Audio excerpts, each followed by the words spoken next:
Okay, in this video we're going to have a look at the alkanes, which is a homologous series, and we're going to have a look at some key properties first of all, just to define what the word homologous series is.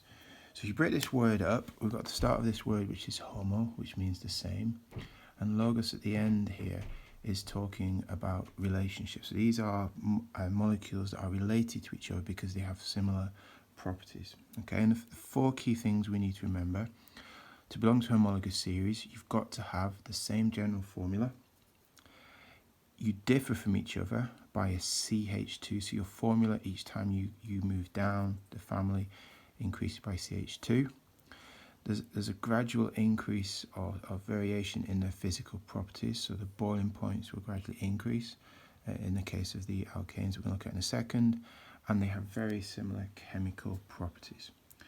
So as I said, we're going to have a look at the alkanes first of all, and we'll have a look at the general formula for this. So the general formula for an alkane is CnH2n plus 2.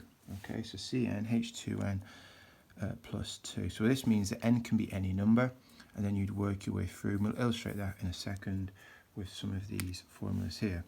So in the table, we've got the number of carbon atoms. So the first one is 1. And the name for the alkane that has one carbon atom is methane. Remember, these are alkanes, A-N-E, so each of these names will end in A-N-E as well. It tells me it's got one carbon, so N is 1. So if I go up to this formula, 2 times 1 is 2, add the 2 is 4, so it's CH4. So CH4 is the formula for methane. We know that carbon makes 4 bonds, 1, 2, 3, 4, and then we put our H's on in order to get the structure of that formula. Next one in the homologous series, okay, so 2 carbons is eth and then ane, because it's the alkanes. So here we got C2. Let's go back up to our general formula. So N is now 2. 2 times 2 is 4. Add 2 is 6. We've got C2H6. And what we're going to do now is draw this out. So we attach our 2 carbons.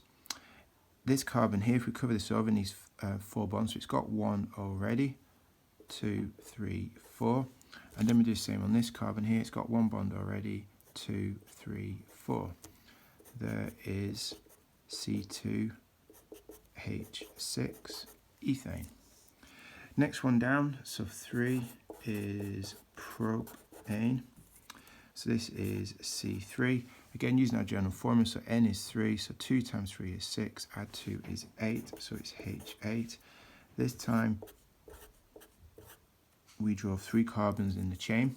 Each of these is bonded to the next by a single bond. And then we do the same thing, cover this over, 1, 2, 3, 4. This one's already got 2, so it just needs 2 more to get to 4. This has got 1, 2, 3, 4. So here now are our hydrogens on this structure, C3H8. The final one that we need to understand is butane. So 4 is butane. This is C4 as we said, so use the general formula. Times 4 by 2, so that's 8, add 2 is 10, so it's C4H10. So 1, 2, 3, 4, do the same, so count them up. So this has got 1, 2, 3, 4, 1, 2, 3, 4, 1, 2, 3, 4, 1, 2, 3, 4. There is my structure for butane that fits the formula that I've got. You notice in each of these, where we have more than one carbon bond in the chain, each of the bonds is attached to the next carbon by a single bond. That means that because we're using carbon-carbon single bonds, this is a saturated structure, so it's a saturated hydrocarbon.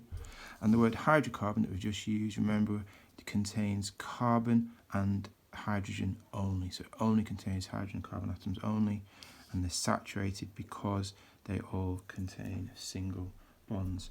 Just from last year, some people forget the order, so methane, ethane, propane, butane. Here's a little way you might want to try and help you remember this. Okay, so if you remember that money excites posh boys, MEPB, then you've got the words here, methane, ethane, propane, and butane, just to help you make sure you get the order in the correct way.